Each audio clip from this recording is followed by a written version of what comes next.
Hello, everyone. How are you? Just getting myself set up here. Thank you for joining me. Sorry, I've just had some technical difficulties upstairs. Of course, that would happen during Mercury retrograde. So welcome. Just going to double check and make sure that I am live in my Facebook group. How is everyone doing today?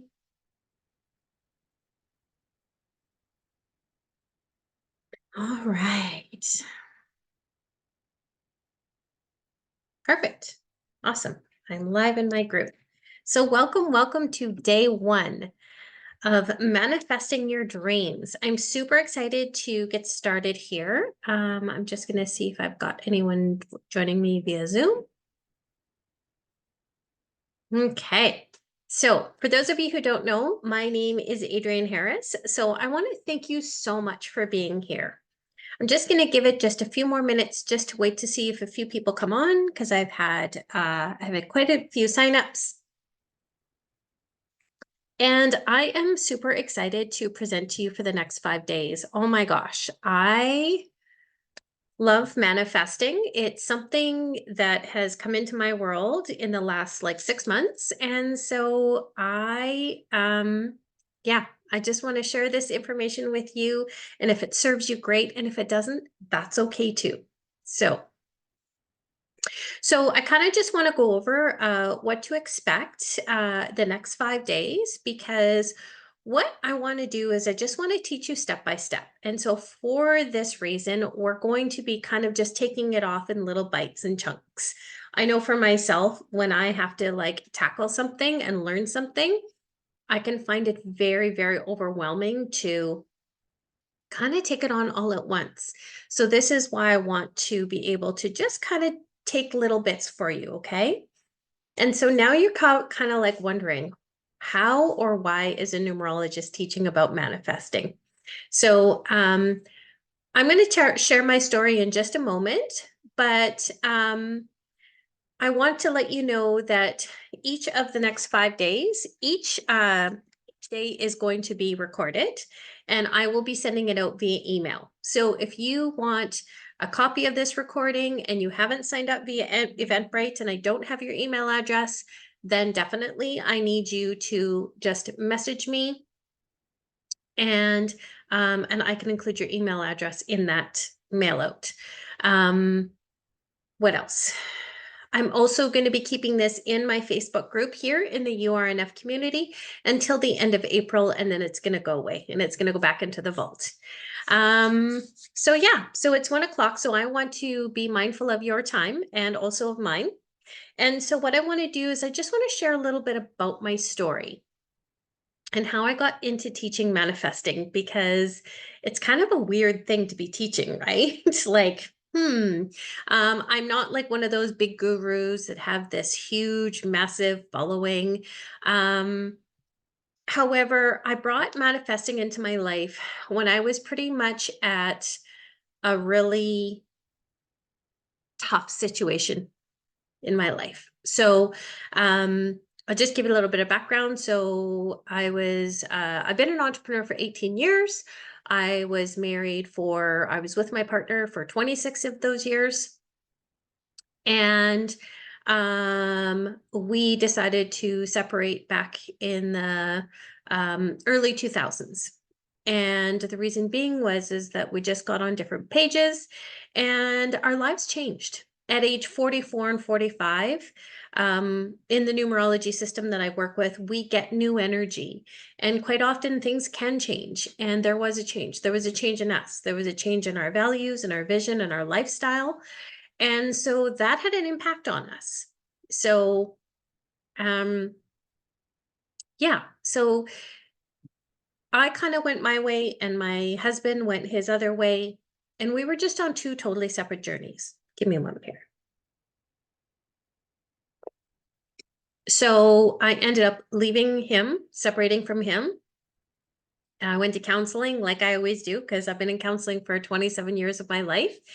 And I thought that I was ready to meet somebody new. I'm a 2 energy, so I'm all about connection and people. So it's all good. And so one of the things is that I did meet somebody, and we in the beginning, I kind of was just like, I don't think this is a good match. It kind of felt like it was forced energy. And I had shared that with him, and he said, "Oh, you're just crazy." And I was like, okay. I'd been studying astrology for a while. And I also was just started in my numerology journey, and this was about 3 years ago. And I kind of ignored those signals and that. And so what ended up happening is that we went through a period of time, and it just didn't work out for us. So I recommended that we go our own separate ways. And me being who I am, I ended up leaving, and I ended up living out of my truck for 3 months of the summer. And I ended up bouncing around from spare bedroom to whatever else in a different city.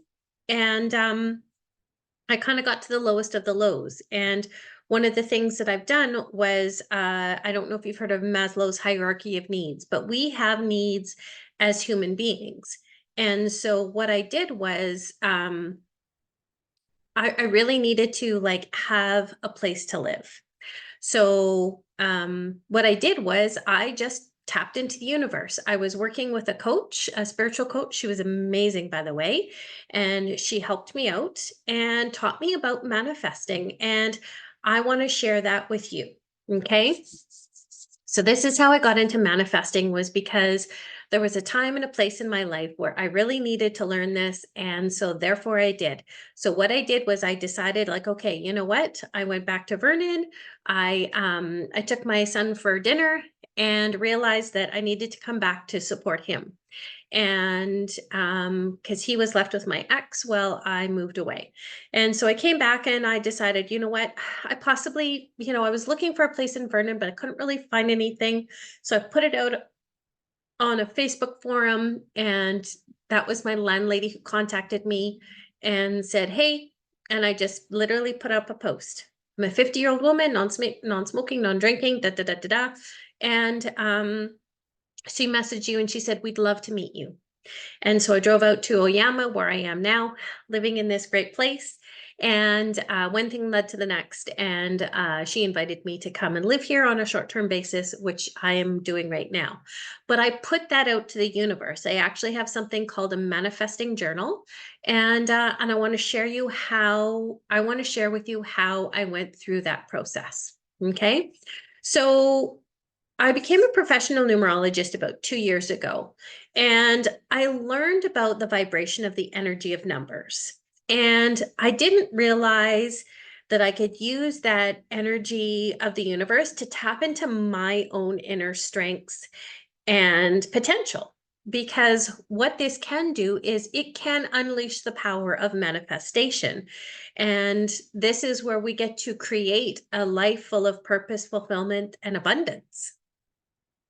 So, the connection between numerology and manifestation is really understanding that the numbers are not just merely mathematical symbols that carry, this inherent energy, but it's about like this unique essence and influence. And there's other things that I did prior to also learning how to manifest. I'm also a registered yoga teacher, and I've learned about manifestation. I've been on a self-help journey for empowerment, and also my own transformative journey of self-discovery.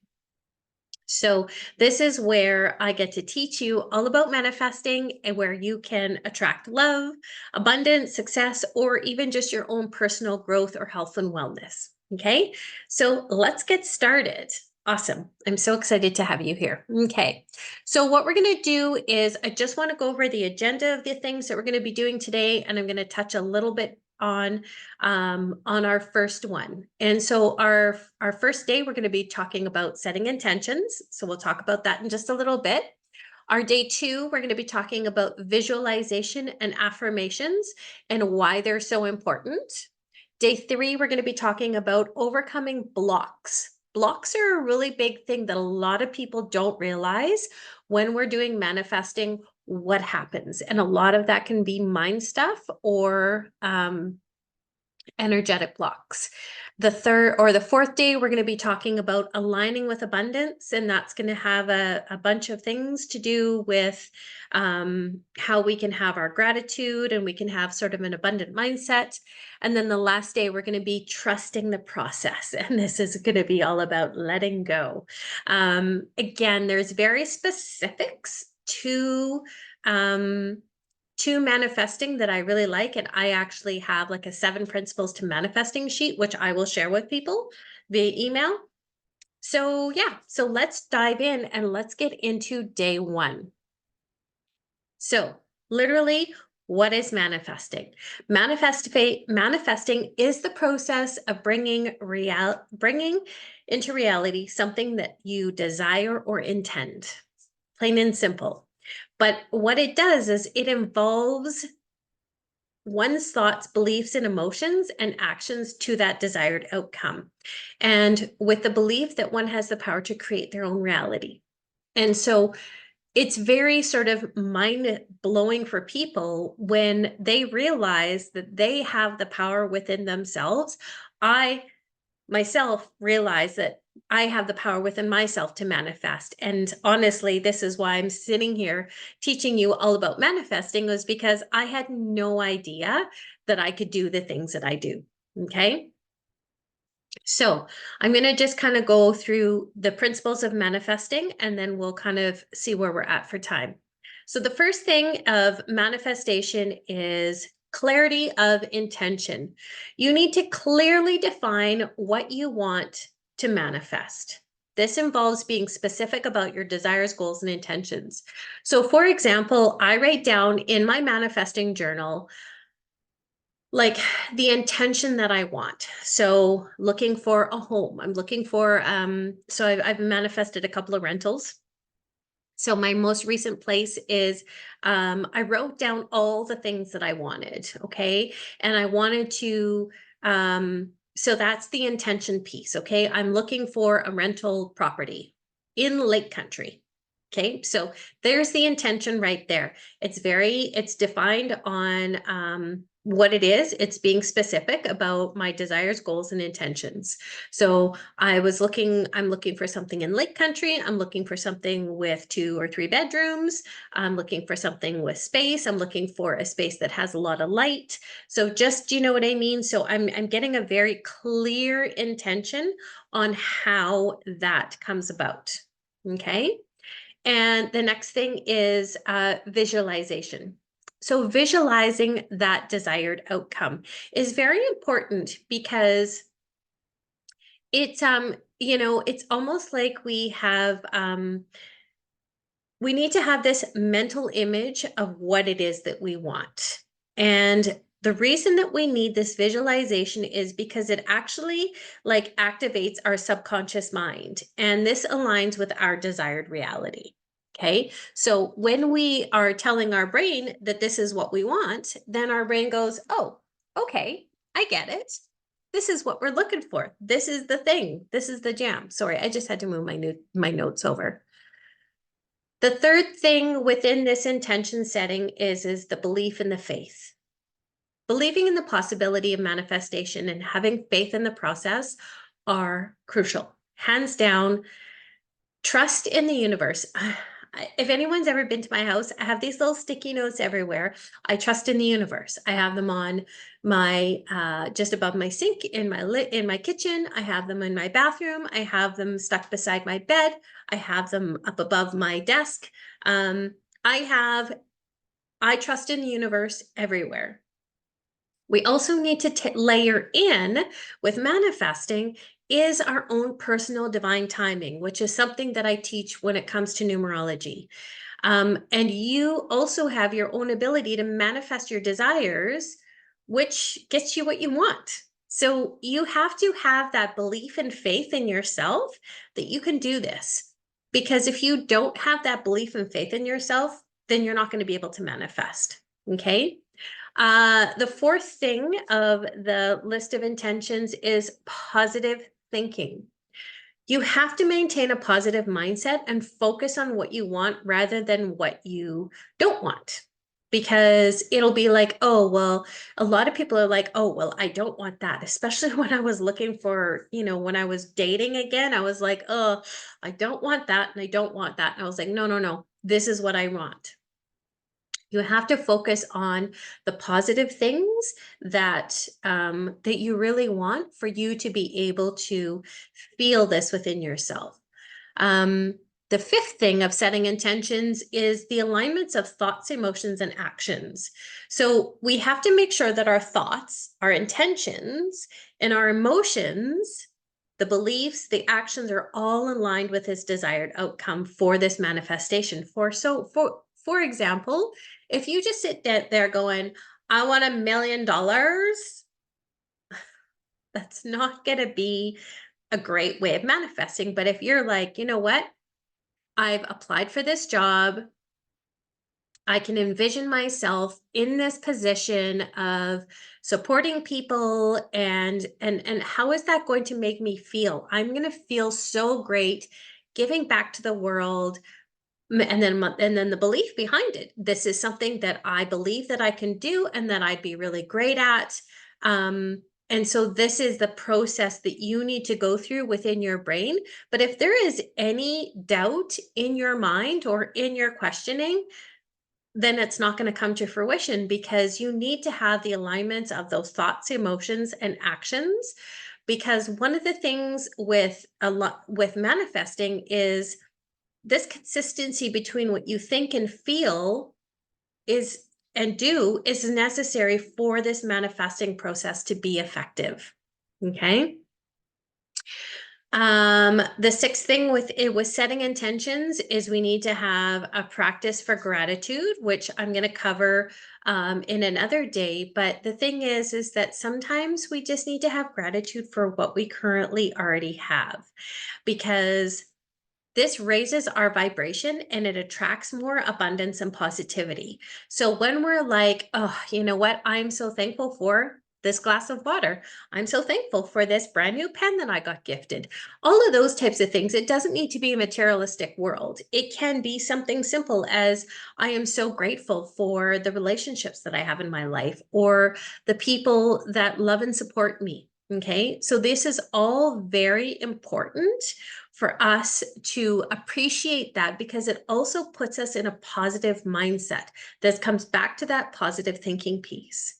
And then we obviously have, so the seventh step is letting go and surrender. Releasing attachment to the outcome and surrendering to the universe's timing are essential aspects of our manifesting. Okay. So trusting what is meant for us will come, and it allows us for greater flow and ease to the manifestation process. So I'm going to talk about that a little bit more on the last day. And then finally is taking inspired action. So taking inspired action towards our goals is super important because this involves listening to our intuition and following our inner guidance. So when with my story about finding my rental property, I took action. I put it out to the universe that I needed a place to rent. And so therefore the universe knew that I was taking action. But if you're just like, I want, like, going back to this $1 million, okay, well, how are you going to get that $1 million? Are you buying lotto tickets? Are you, do you have a product out there that you want to sell? Do you think the universe is just going to, throw you a case of $1 million on your doorstep? No way. You need to take action. How are you going to get yourself there? Okay. This is a really big thing that a lot of people don't realize, that taking inspired action towards your goal is important. And this involves listening to your true intuition. So we experience intuition differently based upon our numerology. Okay, so this is something that I cover when I coach people, is depending upon, and those of you who know, I work with the Book of Life numerology system, which is based on a deck of cards. So if you are a heart, you're going to very much feel your intuition through your heart and through your feelings. If you are a jack, if you are a club, you are going to feel that come through your brain. You're going to be very, very mental when it comes to things. If you are a spade, you're going to feel that intuition come through visions and possibly, like you're almost kind of like attached to that spirit world. Okay. And then last but not least is diamonds. So diamonds actually feel things physically in their body, almost like a gut feeling. Okay. So we intuitively experience this world in a different way, this intuition, because when we follow that inner guidance, this is where that helps us feel aligned with our desires. And really, truly, this is how we actually get to connect in with our body. Okay. So, so I just want to cover, so we're doing pretty good. So we're about 20 after. I want to talk about the thoughts, the process of manifesting can bring us to our desired reality. But the thing is that unfortunately we encounter various challenges. I'm going to be covering blocks a lot more on day 3, but here's just some common blocks that a lot of people don't realize are stopping them from manifesting. So number 1 is doubt and skepticism. If you don't think you can like put your intentions out there and believe, this is going to hinder your manifesting process. If you have lack of clarity, if you're not clear on what you want, then how is the universe supposed to give it to you? If you have this lack of clarity and you lead to mixed signals and you're inconsistent in your manifestation efforts, then it's not going to happen. Okay.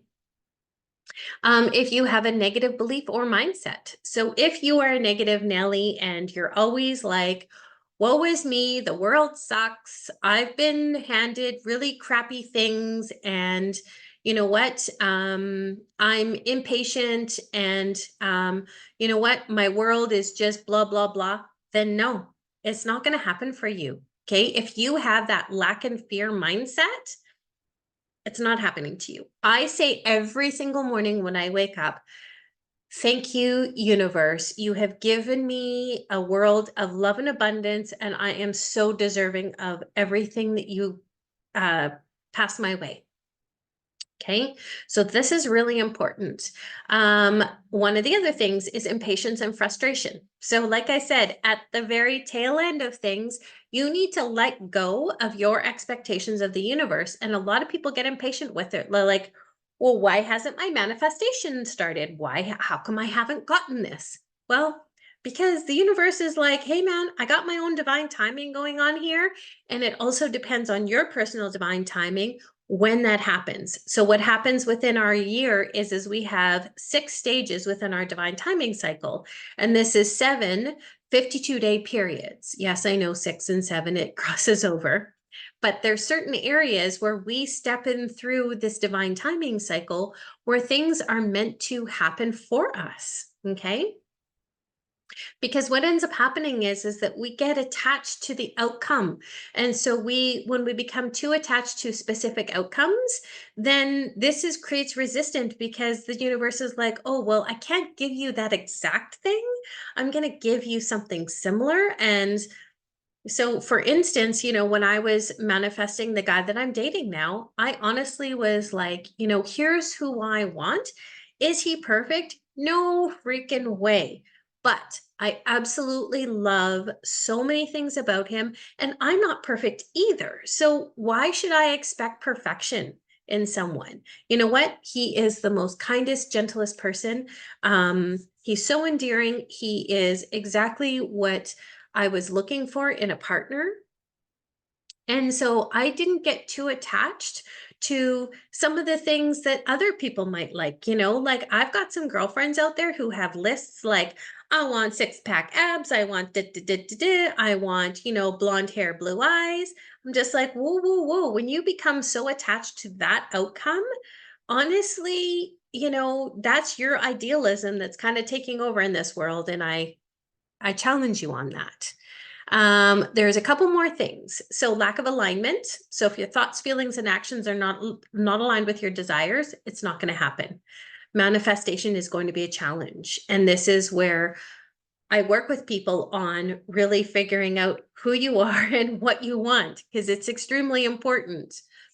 There can be some external factors, so negative environments, unsupportive relationships, societal conditioning. So for instance, if you hang around a group of people that is super negative and low vibe, it's not going to help.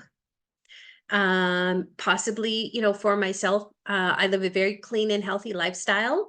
And, if you're out drinking and partying and all these other kinds of things, again, that's an external influence that is not the most positive scenario for you. Okay. There's a couple more here to go through. So the next one is fear of failure or success. So I can tell you that this is one that held me back for such a long time. I was afraid to take risks. I was afraid to pursue my desires. Um, it literally is a subconscious barrier to me. It has been, and I'm working through it, because to achieve my goals and what it is that I want to do, yeah, you need to overcome these fears to manifest effectively. So sometimes you just need to throw caution to the wind and be like, okay, you know what, I'm going for this. Ah.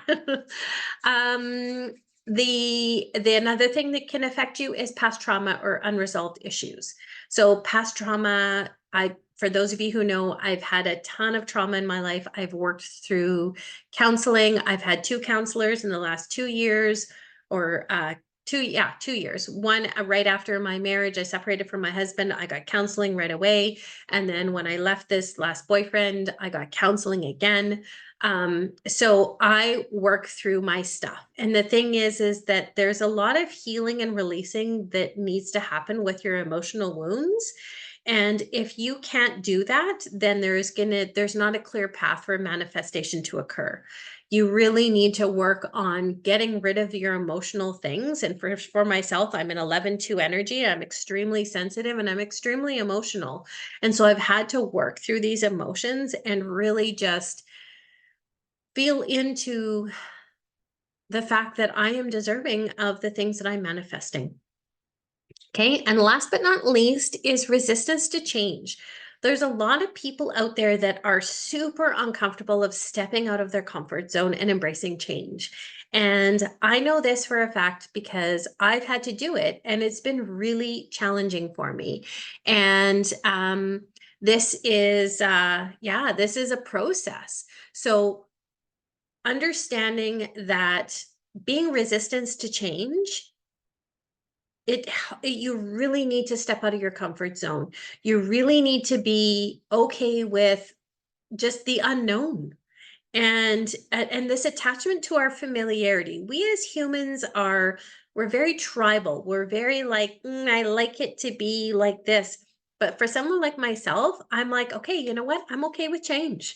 I'm a bit of a gypsy. I've moved around a lot in my life, but that's also part of my life path, and that's also part of my Ace of Spades card. So addressing these challenges that you could possibly be holding you back, this is where I come in, because a lot of times I have clients who come to me and they're like, I don't know what's going on. And did you know that each ruling number and each life path has its own challenges? And it's usually fairly specific. And so we work through these types of things, because if you are a certain energy, then there can be blocks and issues that you may have to learn through. And a lot of the times when we sort of get to this age and stage of our life of 50, um, we have overcome a lot of these obstacles, but then there's some people who haven't. And this is where I come in as a coach and I can help people with their manifestation and also understanding who you are. The thing is that I have found, especially with numerology, is that you have to trust. Okay. So I have a little guided meditation that I do, and it's called Trust the Flow. And I might just record that separately through my YouTube and just share that with you. And then you can kind of just sit and listen to it. It's a very small meditation. And I just kind of want to just be cognizant of your time. So let's just see what time it is. Okay, so it's 1:30. So perfect. So we have gone through day one of our setting intentions. And if you have any questions, please feel free to reach out to me. I'm going to be sending out the recording of the day one. I'm also going to be posting it's in the You Are Enough community Facebook group for midlife women. So if you're not in that group, please feel free to reach out to me if you would like to be added. And tomorrow I am going to be covering day two, which is going to be a lot of fun. I'm super excited for it because we're going to be talking about affirmations. Let me just double check here. I'm just going to double check my little agenda that I had going on here. Yeah, so today was setting intentions, and then tomorrow is going to be visualization and affirmations. Because again, we are trying to harness what it is to feel something. And I know for a fact that there are certain life path numbers, or ruling numbers, as we call it in Pythagorean numerology, that don't like to feel their feelings. And so this is where I'm going to teach you all about that. And yeah, I'm going to do some visualizing techniques and a little bit of affirmation practice. So see you tomorrow for day two of manifesting your dreams. And I hope this was helpful. If there was any blocks that came up for you within my little list that I had went through, please feel free to put them in the comments. I'd love to hear them, because quite often these are things that we need to first, A, be aware of, and B, we need to have acceptance of, because those are the first two steps of the divine timing cycle, because the third step is self-responsibility. And when we can work through those first three steps of our own personal divine timing, this is where we can actually start to take action. So if you are stuck with any of those challenges, please feel free to let me know. Let's discuss it. Let's have a conversation, and we'll go from there. Thank you so much, you guys. I so appreciate you. I'm so excited that you're here. I will be emailing out the first day. And for those of you who are in the Facebook group and catching me live, thank you so much for joining. Okay, hope you guys have an amazing day, and we'll talk to you soon. Bye.